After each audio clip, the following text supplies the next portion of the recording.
Hello মামা। হ্যাঁ ক। কিরে কই মেন রোডের দিকে আয়। হ্যাঁ মামা আইতেছি তুই খাড়া। আয়। কিরে মামা কল দিয়ে আনলি? বলে মামা পকেট খরচ তো নাই, ল দুপুর টাইম অন রাস্তা কেউ নাই, গাড়ি একটা কর দি।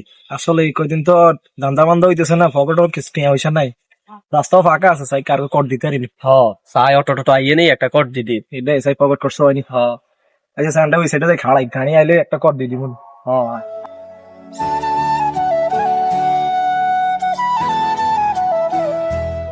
মামা ওরে গাড়ি একটা আইতে।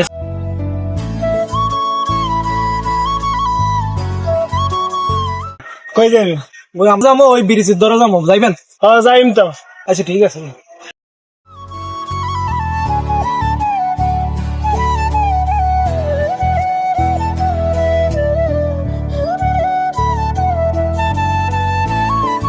ভাই ব্রিজ দিকে নাকি? হ্যাঁ ভাই, ব্রিজ দিকে। আচ্ছা নামে। কি ভাই, আপনি কি সর্দি টর্দি লাগছে নাকি?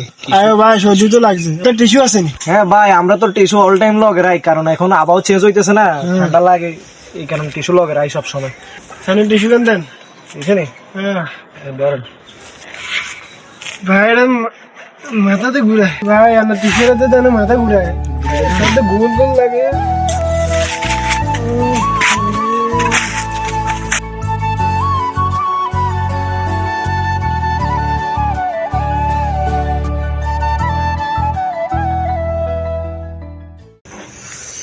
ভাই এই কোনে রে আইছি, এটা কোন জায়গায়? এই গাড়ি কোনে?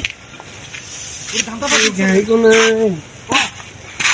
আর গাড়ি দান্দা পারি না উঠছে, গাড়িও নাই, আইও জায়গা তুই রেছি। আরে গাড়ি কোনে? গাড়ি তো ঘরে যাইলে মারি লাগবে, এত লাখ টাকা দিয়ে গাড়ি কিনছি, গাড়ি কোনে? আল্লাহ আল্লাহ আল্লাহ আল্লাহ। দাম দামে লেগেছে হ মামা ল এটা নি সার্কিল বেশি এলে কদিন চলম যাইবে। এছাড়া কোনো উপায় নাই ভাই, এই তো আবার জ্ঞান হেরে গেলে ওরা ফিরাইবো যাই গিয়া। এভাবে প্রতারণা হচ্ছে রোড গার্ডে। তো বিশেষ করে ড্রাইভার ভাইরা সাবধানে গাড়ি চালাবেন, রাত্রের বেলা দিনের বেলা সাবধানে গাড়ি চালাবেন, কারণ ভালো ভালো লোক সাজি আপনার গাড়ি এভাবে প্রতারণা হবে।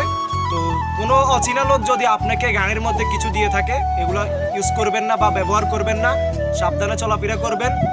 এসব অচেনা লোকদেরকে গাড়ি তুটাইলে ভাবি চিন্তে গাড়ি তুটাবেন, কারণ আপনি অনেক কষ্ট করে একটা গাড়ি কিনেন, একটা কিস্তি উঠায় গাড়ি কিনেন, কারণ এটা সবাই বুঝে না। তো বিশেষ করে একটু সাবধানে গাড়ি চালাবেন, আর এসব প্রতারণা থেকে সবাই দূরে থাকবেন। সচেতন থাকুন।